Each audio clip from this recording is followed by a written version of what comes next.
Hi friends, आज आपण बघणार आहोत छठ पूजा कशी करतात. तर तुम्ही माझ्या चॅनलला लाईक करा, सबस्क्राईब करा, शेअर करा आणि नवनवीन व्हिडिओ पाहण्यासाठी सबस्क्राईब करत जा. तर बघा, आता छठ पूजेचं सूर्याचं चित्र काढलेलं आहे, नंतर त्याची पूजा केलेली आहे. त्यानंतर त्या ताईंनी म्हणजे छठ पूजा करण्यासाठी पाणी नदीमध्ये तलावामध्ये जावं लागतं. तर त्यांच्याकडे वेळ उपलब्ध नव्हतं, म्हणजे जाण्याची सोय नव्हती. त्यामुळे त्यांनी घरीच खड्डा खांदून त्याच्यात ताडपत्री टाकून पाणी भरलेलं आहे व अशी सजावट केलेली आहे. बघा किती छान दिसतंय. छठ पूजेसाठी पाणी आवश्यक असतं. नंतर त्यांच्या मिस्टरांनी पूजेची सामुग्री घेऊन आलेली आहे, ते मिस्टरच आणतात.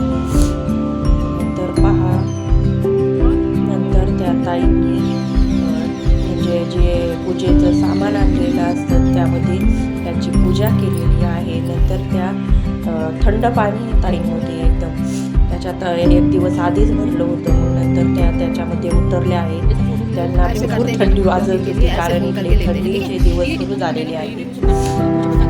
ही पूजा जास्त बिहार, झारखंड या ठिकाणी केली जाते. चला आपण पण थोडं शेअर करूया. त्या ताई बोलल्या, चला तुम्हाला टाकायचं असेल तर टाका व्हिडिओ. म्हटलं ठीक आहे, बनवते. बघा ताईंमध्ये आता सूर्योदय होण्याच्या आधी ही पूजा केली जाते.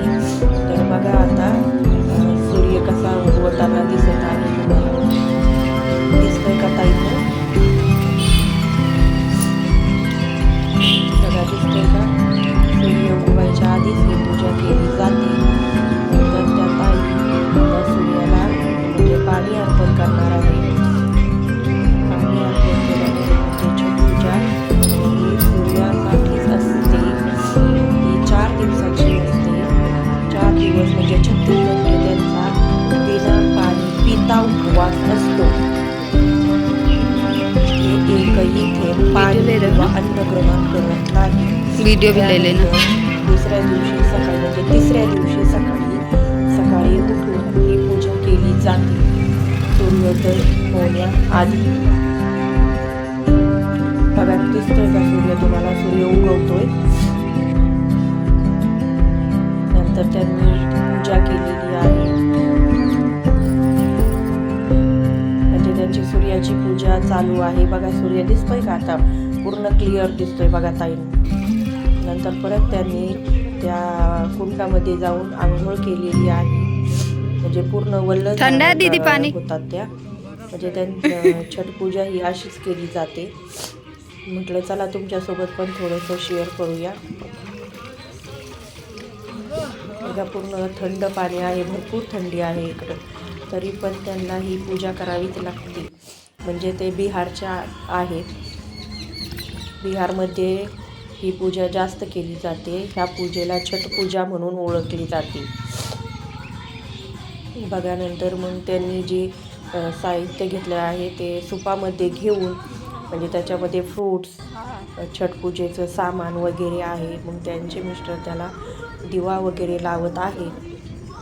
नंतर बघा, आता सगळ्या लेडीज येऊन पाणी वगैरे टाकून त्याची पूजा करणार आहेत. आणि त्यांच्याकडे एक सिंदूर ना, म्हणजे छठ पूजेचा सिंदूर वरपासून तर डोक्यापासून तर नाकापर्यंत लावतात. आपल्याकडे कसं फक्त वरती लावतात, पण त्यांच्याकडे ह्याच दिवशी फक्त छठ पूजेचे 3 ते 4 दिवस सिंदूर असाच लावतात.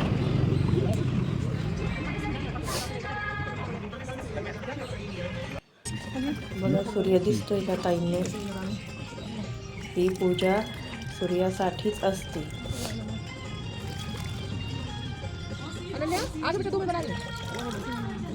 नंतर बघा, सगळ्या लेडीज मिळून दूध, मिक्स दही, पाणी ते म्हणजे हे करत आहेत, पूजा करत आहेत. तर सगळे 5 जणी मिळून हात लावून ते अर्पण करत आहेत त्या पूजेसाठी आणि सूर्यासाठी. नंतर त्या म्हणजे जे साहित्य त्यांनी सुपामध्ये ठेवलेलं आहे त्याची पूजा करत आहेत त्या.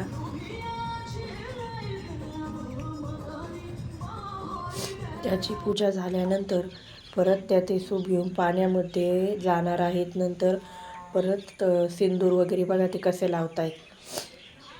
एकदम नाकापासून तर डोक्यापर्यंत हा सिंदूर लावला जातो.